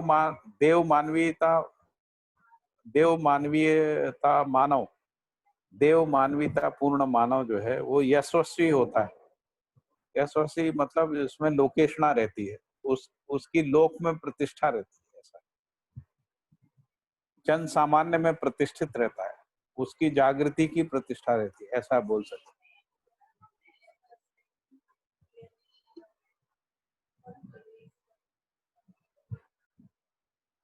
फिर लिखा है कि मानव मानवीयता पूर्वक सामाजिक होता है, यही जागृति में पाई जाने वाली वास्तविकता है। प्रत्येक मानव इकाई में पूर्णता की तृषा है, जिसको क्रिया पूर्णता, आचरण पूर्णता कहते हैं। और पूर्णता फिर लिखा है परिणाम में अमृत, क्रिया का श्रम का विश्राम, गति का गंतव्य। इस रूप में गठन पूर्णता, क्रिया पूर्णता, आचरण पूर्णता है। और ये प्रकृति के जागृति में स्पष्ट होता है। प्रकृति इसलिए लिखा है क्योंकि जीवन चैतन्य प्रकृति में होता है, इसलिए ये जागृति में द्रष्टव्य होता है, ऐसा लिखा। ठीक है ना। फाल्गुनी बहन स्पष्ट हो गया कि नहीं?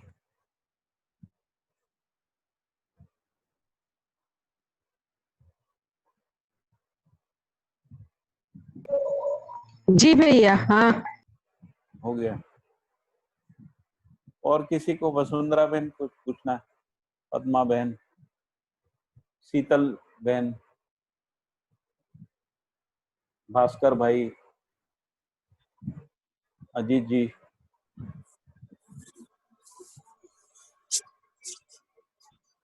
जी भैया ठीक है। ठीक है ना।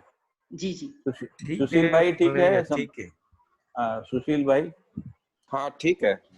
इसके अंदर में थोड़ा सा जो ये अनुभव क्षमता जो बताइए ना, तो उसको थोड़ा जीवन क्रिया के अंदर में इसके साथ कोरिलेट करके थोड़ा सा और बताएं, प्रकाश डालेंगे ना थोड़ा और बेटर लगेगा।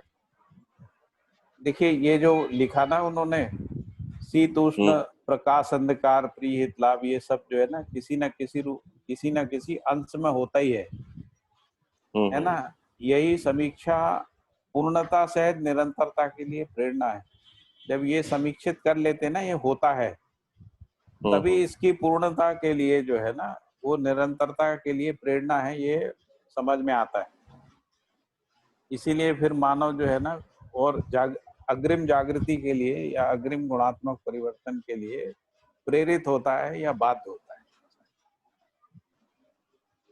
तो अजागृत आदमी में भी है ना सुख का भास रहता है, ब्रह्म भासता है, सत्यता का भास रहता है, सह अस्तित्व का भास रहता है, संबंधों का आंशिक रूप में स्वीकृति रहती है ना भ्रमित मानव में भी। ऐसा नहीं है कि संबंध की पूरी अस्वीकृति रहती है।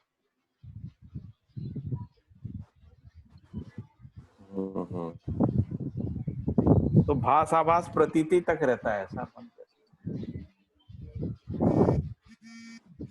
कुछ मानव परंपरा में किसी ना किसी को प्रतीति भी रहती है ना,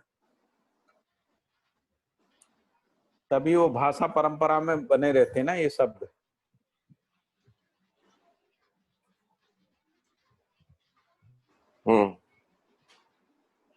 प्रतीति का मतलब अर्थबोध कुछ ना कुछ होता है ना, अर्थ का साक्षात्कार होता है तभी शब्द बनते हैं ना।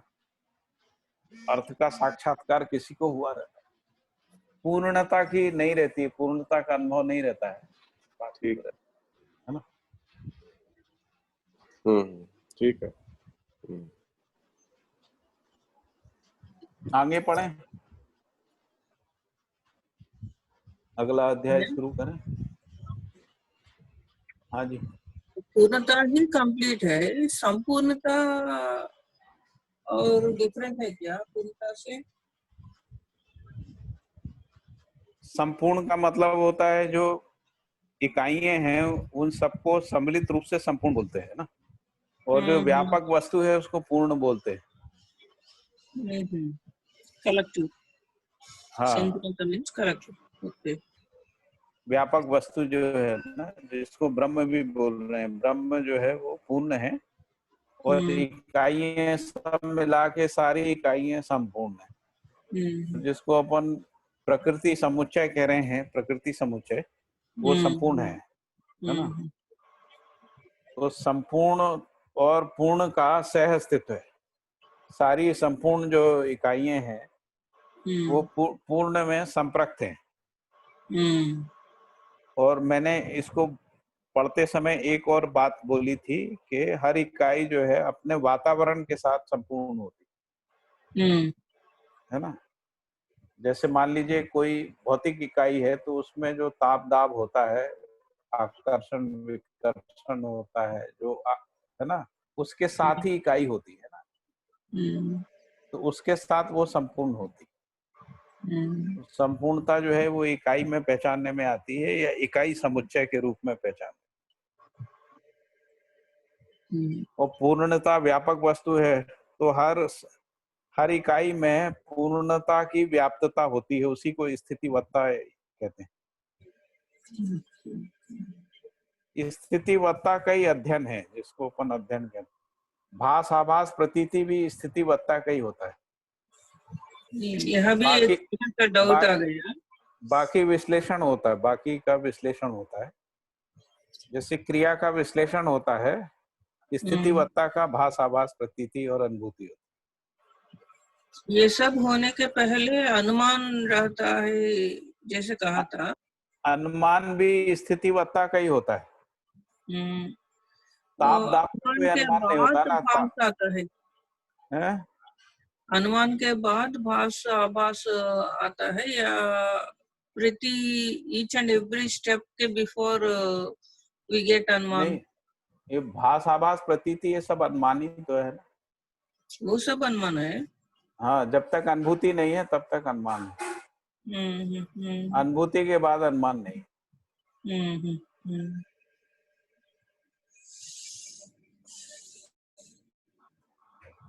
ओके भैया।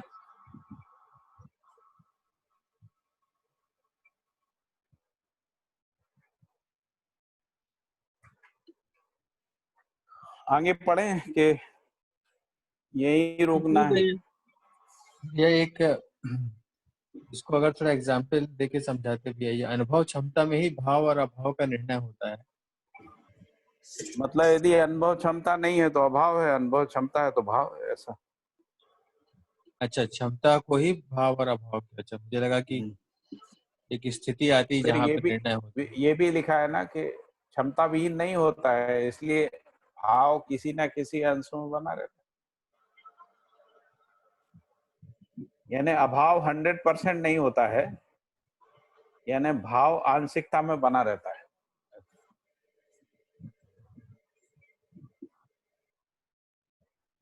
नहीं आया समझ में? नहीं भैया, अनुभव क्षमता जैसे भ्रमित व्यक्ति की बात करें तो अनुभव क्षमता उसमें रहती है, इसलिए उसको भास आभास होता है, ऐसा आप कह रहे हैं ना? उसमें भास रहता है, भास, जी जी अनुभव जी का जी। भास, अन- स्थितिवत्ता का भास, न्याय का भास, धर्म का भास, सत्य का भास रहता है, सुख का भास, सुख अच्छा नाम अच्छा की कोई वस्तु है उसका भास रहता है। अच्छा। और जो वस्तु क्या है वो स्पष्ट नहीं रहती है, लेकिन उसके अंदर ये भास रहता है, कोई चीज होती है। जैसे ब्रह्म का भास, जी अभी पूरी मानव जाति में जो है ना ईश्वर नाम की कोई वस्तु है ऐसा भाषित है ना। जी जी ईश्वर क्या है ये पता नहीं, वो रहस्य में पड़ा हुआ है, लेकिन कोई शक्ति है, कोई चीज है ना। जो लोग नहीं भी मानते हैं वो भी कहते हैं कि कुछ तो है, मतलब चाहे वो नियम है, किसी ना किसी रूप में वो कोई एक ऐसी वस्तु को मानते ही हैं जिसके कारण से नियंत्रण है, जिसके कारण से जगत जगत की उत्पत्ति है, ऐसा कुछ माने रहते हैं। जी जी इसी को कह रहे हैं कि ब्रह्म का भास है, ऐसा ब्रह्म का भास बना रहता जी। है। ठीक है, इसी को कह रहे हैं कि ये जो मैंने आपसे बोला ना कि जो भास आभास प्रतीति अनुभूति जो है वो स्थितिवत्ता का ही है, और क्रिया का विश्लेषण होता है, क्रिया का विश्लेषण और विवेचना होती है। तो क्रिया का दर्शन और स्थितिवत्ता की अनुभूति, ऐसा ऐसा सेंटेंस बाबा जी ने कहा है। तो क्रिया का जो दर्शन करने वाला जो है ना, तो दर्शन क्रिया का ही होता है। क्यों होता है? क्योंकि क्रिया ही क्रिया का दर्शन करती है। दर्शन करने वाला भी क्रिया है, दर्शन करने वाले की दृष्टि भी क्रिया है, और जो दृश्य है वो भी क्रिया है। तो क्रिया का दर्शन और जो व्यापक वस्तु के रूप में स्थितिवत्ता है इकाई के अंदर में, उसकी अनुभूति। तो इकाई में स्थितिवत्ता क्या है? तो नियम न्याय धर्म सत्य है। तो स्थितिवत्ता यानी नियम न्याय धर्म सत्य की अनुभूति है ना, और क्रिया का दर्शन। जी भैया। जी जी। हेलो। और बताइए। हाँ जी बताइए। हाँ, इसके अंदर फिर जो आई जो है, मैं हूँ अस्तित्व के रूप में, तो वो फिर व्यापक में रहेगा, मानेंगे उसको, या इसके अंदर में क्रिया में मानेंगे? नहीं, मैं तो क्रिया ही हूँ ना। अच्छा, लेकिन जो लेकिन प्रेम। मैं जो जिसको अपन मैं कह रहे हैं ना, तो यानी इकाई, मैं यानी इकाई हो गया है ना। तो इकाई स्थितिवत्ता के साथ है, यही तो भी हम लोगों ने पढ़ा ना अभी, जो लास्ट में यही तो पढ़ा है ना। हाँ हाँ। इकाई और उसकी मूल्यवत्ता का वियोग नहीं है, और दूसरा ये पढ़ा कि प्रत्येक मूल्य मानव और उसकी धर्मीयता पूर्वक प्रतिष्ठित है। तो ये जो धर्मीयता है वो स्थितिवत्ता है या मूल्यवत्ता है ना, या भाव है जिसको कहें, या धर्म है, धर्म है। जब रूप गुण स्वभाव धर्म के रूप में कह रहे हैं धर्म है, जब इसको समाधान के रूप में देख रहे हैं तब वो धर्मीयता समाधान है, जब इसको व्यवहार में देख रहे हैं तो धर्मीयता न्याय है ना, जब इसको उत्पादन में देख रहे हैं तो धर्मीयता जो है नियम है, क्योंकि वही मूल्यवत्ता है, वही स्थितिवत्ता है ना। तो स्थितिवत्ता के बिना जो है वो इकाई नहीं है, इकाई और उसकी मूल्यवत्ता का वियोग नहीं। इसीलिए मेरा अपना होना है ना, सत्ता में संप्रक्तता में ही है, यानी सह अस्तित्व में है ना। तो मैं हूँ और स्थितिवत्ता के साथ हूँ, है ना, यानी ब्रह्म से ओतप्रोत हूँ। बहुत बढ़िया, बहुत बढ़िया। ठीक। तो मेरा अपना होना कोई एक क्रिया नहीं है जिसको हम लोग व्यक्तिवादी क्रिया बोलते हैं, वैसा नहीं, इंडिविजुअलिस्टिक क्रिया नहीं है मेरा मैं होना, है ना। तो मैं होना सह अस्तित्व है ना। यहीं से व्यक्तिवाद समाप्त होता है और अहंकार समाप्त होता है। ये जो उससे पहले तक मैं हूँ ऐसा माने रहता हूँ, मैं ब्रह्म से ओतप्रोत हूँ ऐसा नहीं माने रहता हूँ। इसी को आत्मा विमुख बुद्धि बोलते हैं, इसी को अहंकार बोलते हैं, इसी को मैं बोलते हैं। परंपरा में इसीलिए मैं जो शब्द है उसको अच्छा नहीं माना गया है ना, क्योंकि वो अहंकार को इंगित करता है, इसीलिए उसको ठीक नहीं माना गया है ना। ठीक, बहुत बढ़िया। ठीक है। तो ये जो आत्मा में जो अनुभव संपन्नता होती है, जिसमें आत्मा स्वयं को, है ना, व्यापक वस्तु के साथ ओतप्रोत मानती है, आप्लावित मानती है ना, आप्लावन में मानती है, संप्रक्तता में पहचानती है। इसी का परावर्तित रूप ही तो अखंड समाज सार्वभौम व्यवस्था है। यानी पूरी मानव जाति जो है अखंड समाज सार्वभौम व्यवस्था रूपी जो सह अस्तित्व है उससे ओतप्रोत है। इसी ओतप्रोतता का दर्शन है ना, ये जो मध्यस्थ दर्शन जो है, इसी ओतप्रोतता का यानी संप्रक्तता का दर्शन, उसी को मध्यस्थ दर्शन कह रहे हैं। तो जो मानव में जो 4 आयाम 5 स्थिति की जो एक सूत्रता है, वो एक सूत्रता जो है नियम न्याय धर्म सत्य पूर्वक है। तो नियम न्याय धर्म सत्य ही जो है पांचों स्थिति और चारों आयामों में स्थितिवत्ता है, आयाम है ना। चारों आयाम यानी अनुभव विचार व्यवहार और व्यवसाय आयाम में जो स्थितिवत्ता है वो न्याय धर्म सत्य है। न्याय धर्म सत्य नियम है। व्यवसाय में नियम है ना, व्यवहार में न्याय है, विचार में धर्म है या समाधान है, और अनुभव में सत्य है ना। इस रूप में चारों आयाम में उसकी स्थितिवत्ता है, और यही स्थितिवत्ता पांचों स्थितियों में है ना, पांचों स्थितियों में है। उसी पांचों स्थितियों में जो स्थितिवत्ता है उसी को समाधान समृद्धि अभय सह अस्तित्व कह रहे हैं, है ना। उसी को जो है सुख शांति संतोष आनंद और परमानंद कहते हैं ना। तो ये सुख स्थितिवत्ता के रूप में है, यही धर्मीयता है ना। मानव परंपरा में समाधान समृद्धि अभय सह अस्तित्व के रूप में है। जीवन में इसकी अनुभूति सुख शांति संतोष आनंद परमानंद के रूप में है ना। और यही मानव के संपूर्ण क्रियाकलाप में नियम न्याय धर्म सत्य के रूप में है ना। इस तरीके से स्थितिवत्ता की अनुभूति, तो जब तक अनुभूति नहीं होती है तब तक स्थितिवत्ता का भास आभास प्रतीति रहती है। तो वो उस हर इकाई की अपनी पात्रता के अनुसार उसमें भास आभास प्रतीति होती है, और इसके बाद प्रतीति के बाद अनुभूति होती है। अनुभूति से अधिक कोई कार्यक्रम नहीं है ना, अनुभूति से अधिक कोई ऐसा। ठीक है, मैं समझा पा रहा हूँ इसमें जैसे, हाँ बिल्कुल, बहुत बढ़िया, बहुत बढ़िया। इसके अंदर में जैसे ये जो सामाजिकता है, तो ये व्यवहार आयाम के अंदर में राष्ट्रीय अंतर्राष्ट्रीय के रूप में वो किस तरह से देखेगी फिर? सामाजिकता ही तो जो अखंड समाज में जो स्थितिवत्ता है वो सामाजिकता है। जैसे मानव में मानवीयता है,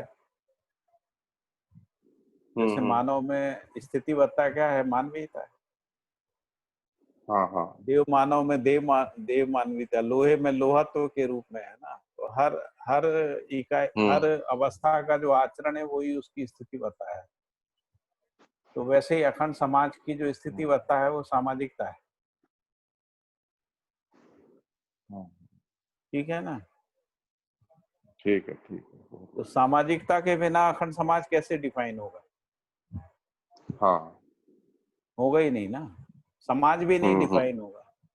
सामाजिकता और समाज जो है, तो समाज की स्थितिवत्ता या मूल्यवत्ता जो है वो सामाजिकता है, या समाज की अर्थवत्ता भी कहें, मूल्यवत्ता, अर्थवत्ता, स्थितिवत्ता, है ना, वो सामाजिकता है।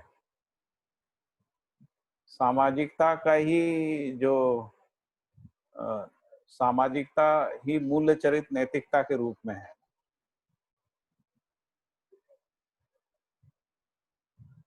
सामाजिकता क्या है? तो मूल्य चरित नैतिकता की अविभाज्यता है ना सामाजिकता।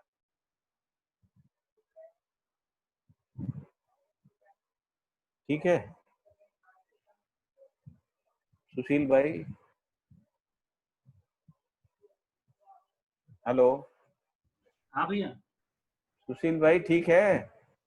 सुशील भाई से कनेक्शन कट गया। दिनेश भाई ठीक है ना? बढ़िया भैया, बहुत बढ़िया। हाँ भैया। हाँ जी भैया हाँ, तो जैसे आपने अभी बताया वो आत्मा को जब मतलब ब्रह्म का जो अनुभव, मतलब ब्रह्म में उसको जो अनुभव होता है, तो क्या उसको जो प्रेम पूर्ण मूल्य है उसकी अनुभूति है वो, और ब्रह्मानुभूति दोनों एक जैसी होती है कि वो अलग चीज है वो दोनों? देखिए, प्रेमी तो व्यापक वस्तु है ना, जिसको अपन प्रेममयता कहते हैं वही सामाजिकता है। प्रेममयता ही मानवीयता है, प्रेममयता ही सामाजिकता है, प्रेममयता ही अनुभूति है, प्रेममयता ही ब्रह्मानुभूति है ना। प्रेममयता ही अनुभव है। अनुभव में प्रेममयता का ही तो अनुभव होता है। प्रेममयता ही सह अस्तित्व है, क्योंकि फिर हम व्यापक वस्तु के साथ अपनी अविभाज्यता को पहचानते हैं ना, अनन्यता को पहचानते हैं ना। हम दो नहीं हैं, हम एक ही हैं, ऐसा पहचान, यानी हम अविभाजित है ना, अविभाज्य वर्तमान है, ऐसा पहचान। व्यापक वस्तु के साथ अविभाज्य वर्तमानता को पहचानना ही तो प्रेममयता है। उसी का जो परावर्तित रूप है वो प्रेम है ना। उसी का प्रत्यावर्तित रूप अनुभव है। अनुभव ही परावर्तित होके मानव समाज के साथ अनन्यता के रूप में प्रेममयता है। प्रेममयता मतलब अपनत्व की निरंतरता है। हर संबंध में अपनत्व होता है ना, और यदि अपनत्व की निरंतरता मानव समाज यानी अखंड समाज तक स्थापित हो जाए, वही प्रेममयता है। प्रेममयता जो सामाजिकता है वो प्रेममयता का प्रमाण है। अखंड समाज सार्वभौम व्यवस्था के रूप में जो सामाजिकता है वही प्रेममयता का प्रमाण है। फाल्गुनी बहन समझ पा रहे हैं? हाँ भैया, ये तो समझ पा रही हूँ, पर अभी एक प्रश्न और आया इसमें कि प्रेममयता को जब मानव के कंटेक्स्ट में देखते हैं ना, तो उसमें तो समझ में आ रहा है व्यापक ही प्रेममयता के रूप में। पर फिर जैसे बाबा जी ने ये भी बोला है कि व्यापक ही मतलब जो जड़ प्रकृति उसको पाकर, मतलब ये है ना सेंटेंस की, वो क्रियाशील है, स्पंदनशील है और व्यापक ऊर्जा स्वरूप भी है। उसको फिर बाकी मतलब चैतन्य प्रकृति के अलावा फिर वो उसको कैसे समझेंगे? उसको ऊर्जा संपन्नता के रूप में समझेंगे। ऊर्जा संपन्नता के रूप में समझेंगे।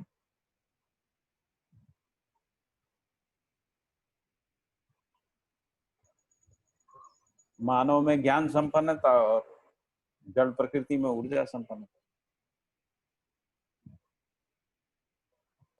तो मेरा प्रश्न ये है कि अनुभव की स्थिति में क्या व्यापक का प्रेममयता के अलावा ये जो ऊर्जामयता है या प्रकृति उसमें संपृक्त है, वो उसमें ओतप्रोत है, वो भी समझ में आता है कि वो मतलब वो कुछ और है कि यही तो ऊर्जा है। मानव में ऊर्जा जो है ना वो प्रेमी है। प्रेम ही प्रकारांतर से 9 मूल्यों में है ना। विश्वास सम्मान से लेके प्रेम तक प्रेमी है, ऐसा अपन ने पढ़ा था ना, आपको याद होगा। पर भैया ये प्रेममयता ना जड़ प्रकृति के कंटेक्स्ट में मुझे समझ में नहीं आ रहा है। मानव के उसमें तो समझ में आ रहा है कि वो अनन्यता का भाव। प्रकृति में प्रेम नहीं है ना। वहां पे प्रेम को पहचानने की क्षमता केवल चैतन्य प्रकृति, वो भी मानव में ही है। मानव के अलावा प्रेम के रूप में नहीं पहचानने।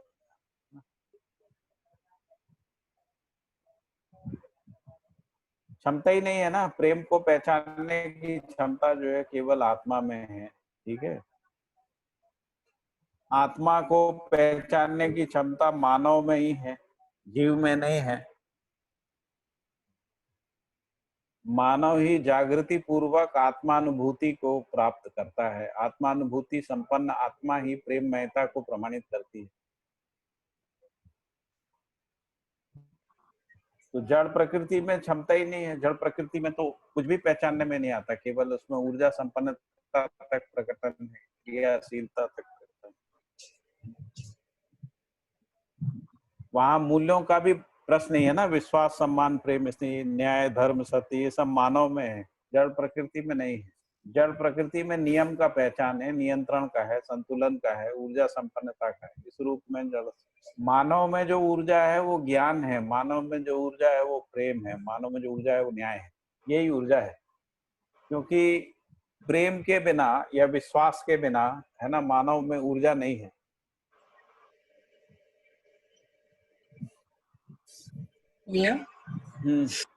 यहाँ है तो सम साइंटिस्ट ने से रिसर्च किए करके बताया था कि प्लांट्स में भी they have some feelings, they can receive our feelings, they can react our feelings, respond to our वो लोग जिसको फीलिंग कह रहे हैं ना, वो शब्द स्पर्श रूप रस गंध है ना। तो शब्द स्पर्श रूप रस गंध जो है वो क्रिया है। तो इसलिए क्रिया को पहचानती है इस रूप में। और animals, some of the animals, they show some sort of affection and love towards us. नहीं, वो लव नहीं है ना, वो संवेदना है। लव नहीं,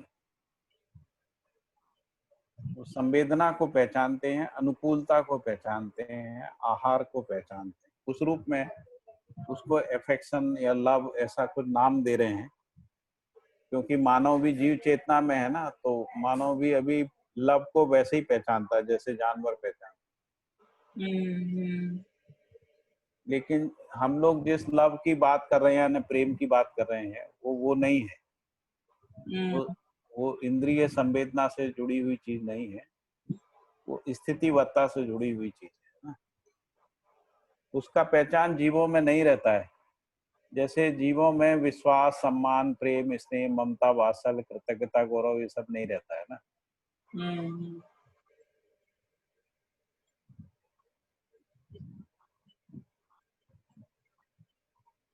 हाँ जी, कुछ और बताए। तक ऐसे हो तो किसी भी ऐसा सच्चा प्रेम को नहीं एक्सपीरियंस किया। हाँ जी, हाँ जी। ऐसे हो तो सच्चा प्रेम को कोई भी नहीं एक्सपीरियंस किया अभी तक, या नहीं किया होगा ना, किसी ने तो किया ही होगा ना। एक्सपीरियंस किया हो या ना किया हो, लेकिन उसको आंशिकता में तो पता ही रहता है ये प्रेम नहीं है, ऐसा तो पता रहता है। प्रेम क्या है ये पता ना हो, लेकिन प्रेम नहीं है इतना पता रहता है। कुछ लोगों में प्रेम का अनुमान हो सकता है, आभास तक हो। कुछ लोगों में प्रेम का अनुमान जो है वो प्रतीति तक हो सकता है। मानव परंपरा में कोई लोग ऐसे भी हो सकते हैं जिनमें प्रेमानुभूति हुई हो, ऐसा भी हो सकता है। अभी उसका प्रमाण की बात है ना, कि वो प्रमाणित होता है कि नहीं होता। ऐसा हो सकता है, संभावना को नकारा नहीं जा सकता, क्योंकि भाषा में शब्द है ना। तो भाषा में शब्द तभी है जब किसी ने उसकी अर्थवत्ता की प्रतीति की है, तभी तो है। यदि अर्थवत्ता को किसी ने पहचाना ही नहीं है तो फिर भाषा में कैसे आ जाएगा, है ना। भाषा अर्थ को ही इंगित करती है ना। जी जी। और शब्द जो है वो अर्थ तो होता नहीं, अर्थ तो अस्तित्व में रहता है। तो जो भी ये शब्द बने हुए हैं तो किसी ने उन एक एक चीज को कम से कम भाषावाद प्रतीति तक पहचाना है, तभी तो इसका नाम दिया है। और फिर जैसे आपने कहा कुत्तों में भी प्रेम रहता है, तो ये जो भ्रम है वो भी बना हुआ है। यानी प्रेम की स्पष्ट पहचान भाषा परंपरा में ना होने के कारण से प्रेम को लेके बहुत सारा भ्रम है। जैसे अभी फिल्म इंडस्ट्री में जो दिखाते हैं वो सब भ्रम है ना, प्रेम के नाम पे।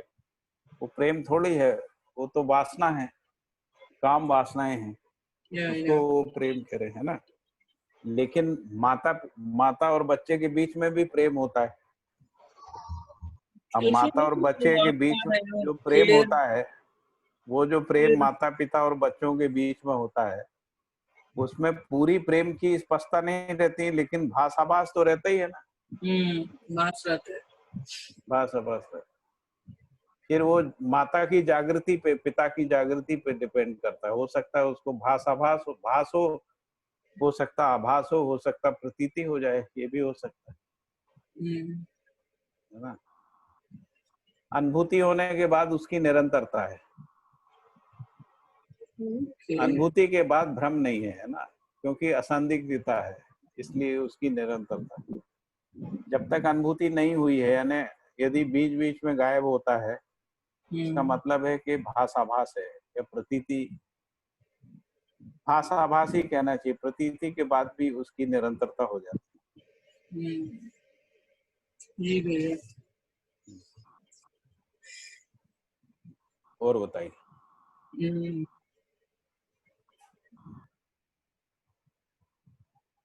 ठीक है, अभी इजाजत लिए जाए। वीनू भाई ठीक चल रहा है ना?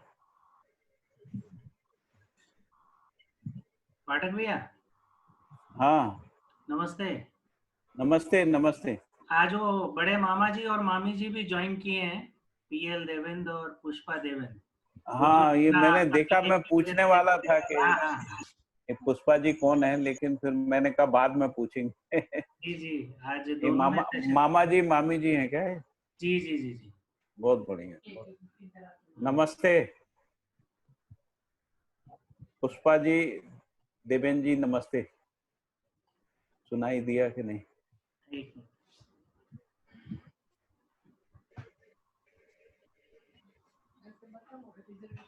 हो सकता है दूर बैठेंगे। हाँ, वो म्यूट हो रखा है शायद। ठीक है, फिर कल मिलते हैं ना।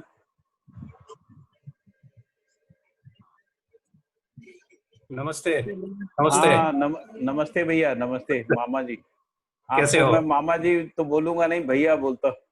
ठीक है। आप कैसे हैं? बढ़िया बढ़िया, फर्स्ट क्लास, अच्छे हैं। बहुत बढ़िया। तो ठीक है, कुछ समझ में आ रहा है, कुछ पकड़ में आता है? बिल्कुल आता है। अरे वाह, बहुत बढ़िया है, ये तो बहुत अच्छा हो गया, बहुत बढ़िया। तो धीरे धीरे कंटिन्यूटी बनी रहेगी तो कुछ ना कुछ और गहराई को छू पाएंगे, है ना। अब ऐसे भी चलता रहता है। जी जी। कुछ पढ़ रहे हैं आप? तो अध्याय भी चलता रहता है।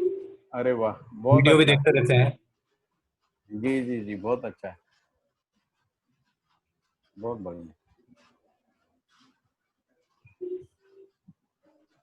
ठीक है। हैं?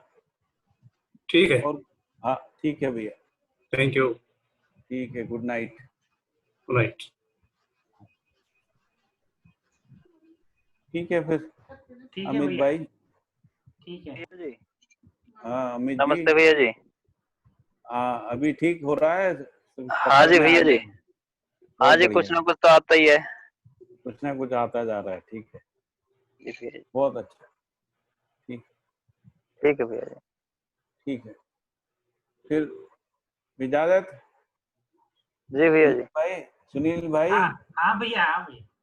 ठीक है, फिर कल मिलते हैं। ठीक है, मिलते हैं। हरिहर, नमस्ते। हरिहर, सभी को नमस्ते। नमस्ते भैया।